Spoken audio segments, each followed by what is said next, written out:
Hi everybody, my name is Cara Rencken. I have been a member at Emmanuel Church for a number of years, and I'm also a volunteer member at the Durban North or North Durban Victim Support Team. We operate out of Durban North, and we do a lot of trauma debriefing with our community, ranging on all sorts of things, but obviously never anything quite on this scale. I am also a wife and mother of 3, and we did also experience quite an intense armed robbery a few years back, which I will be drawing on that just for a bit of an example from time to time. There are 2 videos that we're going to be putting together. The one is how to help us deal with trauma. Obviously, with the events of the last week and a half, 2 weeks, this is something that we've received a lot of questions about. And the second video we're going to do is about helping our children cope with trauma. As a parent, there are lots of things that you can do to help your children work through trauma, and we'll be focusing on that. In this quick little clip, I'm going to be looking at helping our kids deal with trauma. Us as parents, we provide the framework for how our children perceive the world around them. And so there are a few tools that we can utilize to help them work through what has happened in the last 2 weeks. The first thing I'm going to look at is experiencing trauma. Everybody who has experienced something traumatic will have some post-traumatic stress symptoms. Some will have a lot, some will only have a few, and it's no different for our children. You don't have to have actually been somewhere and physically witnessed what happened to be traumatized. Just learning about what has happened, which is so easy to do at the moment, either on the news or on Facebook or social media, learning about it from what your parents have spoken about, that can be traumatic as well. So we don't want to discount what our children might be feeling after the events in KZN. The rule of thumb when it comes to post-traumatic stress symptoms is that anything that you experience in the first 3 to 4 weeks after the event is 100% normal. Most of us will work through it. Very few of us will not be able to, but if at any point you feel like it has now been 3 or 4 weeks and your child is not coping, you definitely want to get help sooner rather than later. I have broken up the symptoms into 4 different categories: psychological, cognitive, physical, and emotional. It is not an exhaustive list. It is very similar to what grown-ups go through, with a few exceptions.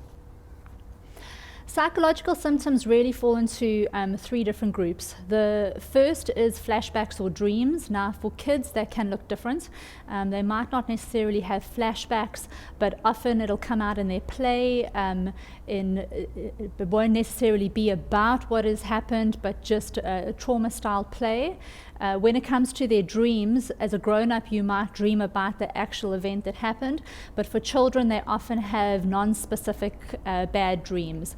All of that is just a psychological symptom that's coming out. The second is either a psychological or physiological reaction to an external or an internal cue or trigger, and that leads into the next one, which is avoidance of those external cues or triggers because they're trying to avoid the emotion that comes along with it. I'll give you an example. A few years ago, should I say, we had an armed robbery, and what was happening at the time was we were actually all sitting watching Friends on TV because it was 7:15 at night and we just finished dinner. And for a few months afterwards, in fact, it was almost a year before my children would continue watching Friends, because for them that was an external cue. It's a very normal response. Nothing to be worried about necessarily, but it is something that children can experience. The second category is cognitive symptoms. Dissociative amnesia is one of the first ones. It's not as normal unless there's been a really big traumatic incident, and I did speak about it more in my previous video. Another one is depersonalization or derealization, which is where children might feel like they are not themselves, or they feel like they are watching their life from outside their body. Again, not as common unless they've lived through something incredibly traumatic. Derealization is where you just feel like the world around you is not really real. You might find your kids daydreaming quite a bit or staring off into space. It is totally normal. It is a normal response to an abnormal situation. And nothing to be massively concerned about unless it persists. The third and fourth one are actually quite common. The third one being an inability to concentrate. I remember my son at the time coming home from school and saying, "Mom, I didn't know what 6 times 7 was." He's particularly bright, and he was horrified that he couldn't remember what 6 times 7 was. I reminded him that many adults don't know what 6 times 7 is, but it's a very common side effect for a lot of people, including children, an inability to concentrate, and it is something that will pass. The last one is a persistent negative belief, which is actually very common amongst kids. They see life as very black and white. They haven't learned all the shades of grey yet. And so when it comes to something like this, it's very common for them to say, "I hate all people," or "I hate all certain types of people," or "I hate all the looters." It is very common. It's something that we want to work through with our kids, because as we know, life is not black and white. But if your child is experiencing that, it's a very common symptom. The third category is emotional symptoms. With kids, it's usually on the one extreme if they are going to experience this. So generally speaking, you have the two different sides of the spectrum, which is where you either are experiencing heightened emotion, which is usually in the form of fear or anger, or the other side, which is a muted or a numbness when it comes to emotion. In kids, this might come out as clinginess or fear of separation or heightened separation anxiety if it's something that they've been working with. They might not want to sleep in their own bedrooms. They might not want to sleep at granny or grandpa's house. They might want to be with you all the time. Very common symptom, and it's something that with a bit of patience you can work through with your kids. The last one is the physical symptoms, and just like adults, they also will experience things like disturbances with their sleep patterns or their appetite. They might find that they are reporting pain. They might say that their leg is sore or their tummy is sore. That's pretty much anxiety just coming out in a physical form. It's very normal for kids to go through something like this. You might find their energy levels are all over the show. Again, very common. Hypervigilance. Sometimes children do respond like that. I know with my children after our armed robbery, they were watching the back door a lot. I had to make sure that I had all the doors closed for quite a while as they were working through their hypervigilance. Exaggerated startle response, exactly like adults.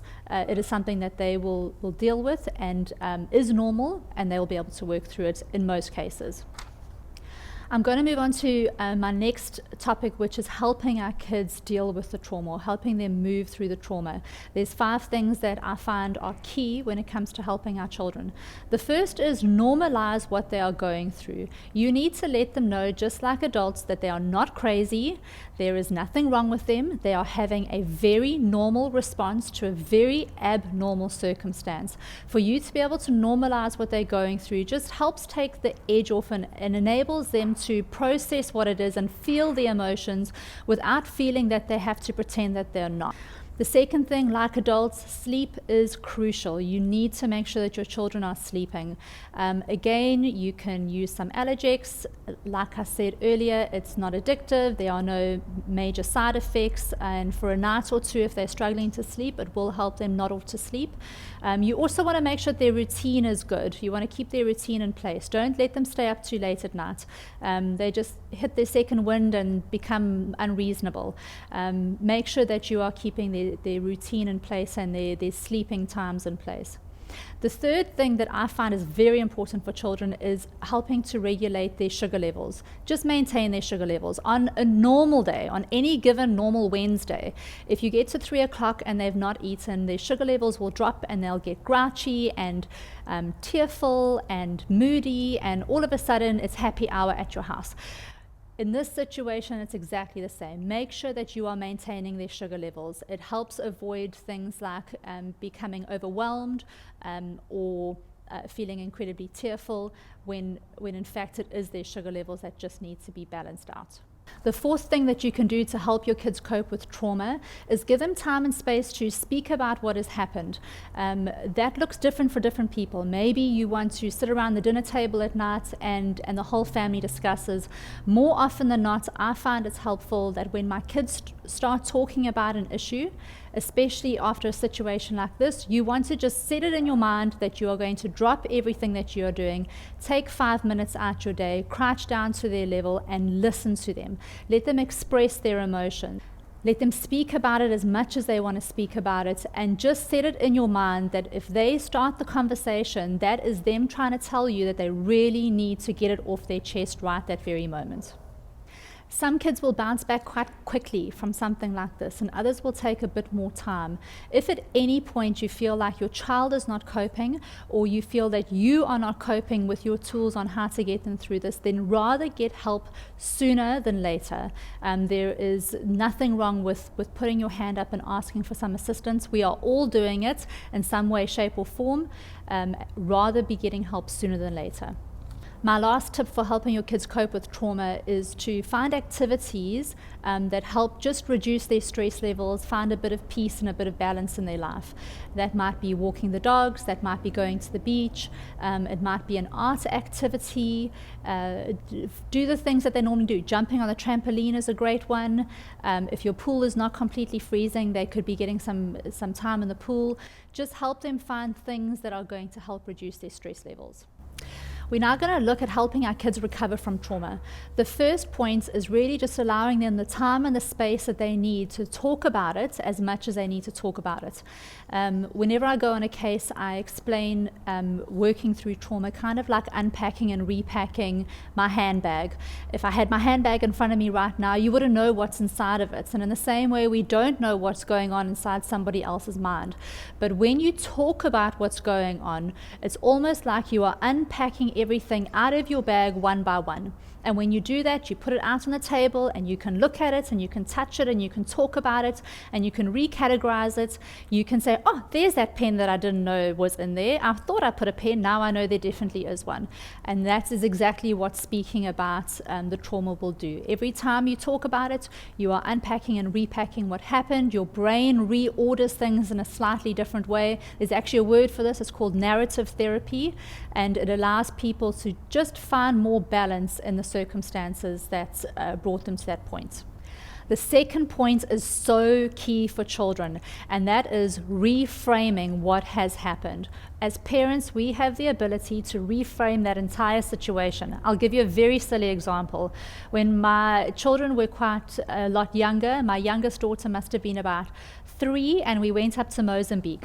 And while we were in Mozambique, all of the children of all of our friends were upstairs in the loft area, and while a bunch of these kids were standing there, this rat dropped out of the ceiling onto the floor and obviously must have run in their direction. Well, everybody ran screaming out of the room, and because my youngest daughter was the smallest, she got out of there last, and she was incredibly traumatized by what had happened. She was scared that this rat was coming to eat her. She was scared that she told me that this rat was chasing her specifically, and every time she spoke about this rat, she was terrified.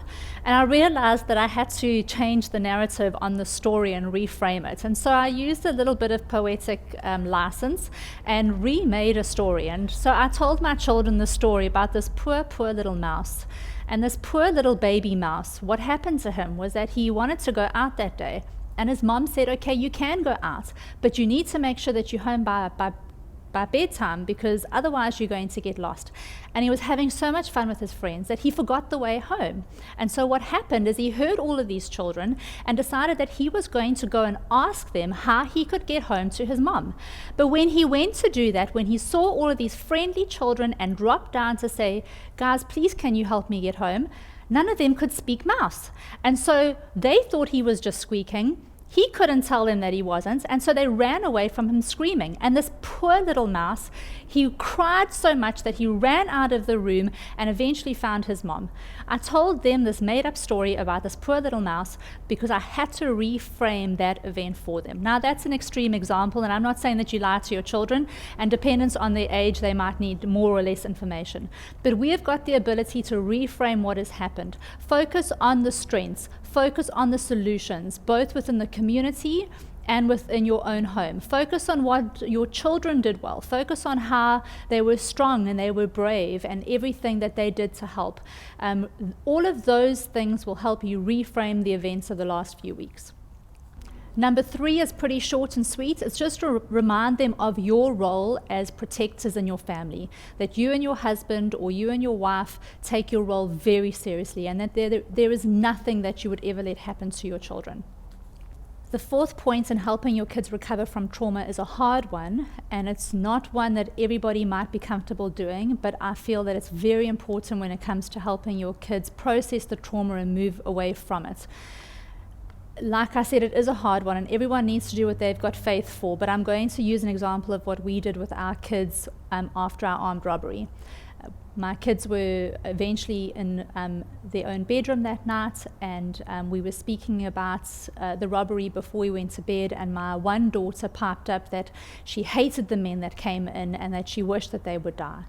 And I realized that I had to humanize the men that came into our home that night, and I had to empathize with them for the sake of my children.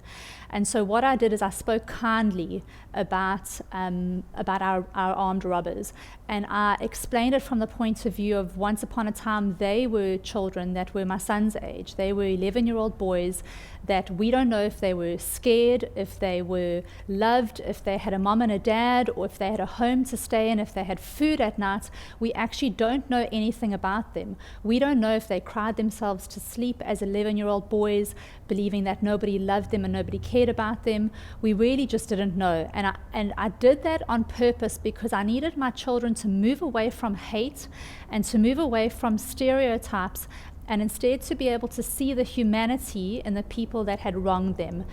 I feel that is such a key factor in helping our kids move through the trauma, is being able to humanize and empathize with the people that we feel have wronged us. The main reason that we do this is to teach our children not to hate and not to stereotype people. My last point is remind them about our God. Remind them that He is there for us, that, like I said before, this did not take Him by surprise, that He will never leave us, He will never forsake us. He does have us protected. Remind Him about all the ways that He has looked after us, both big and small. Remind them about the amazing God that we serve.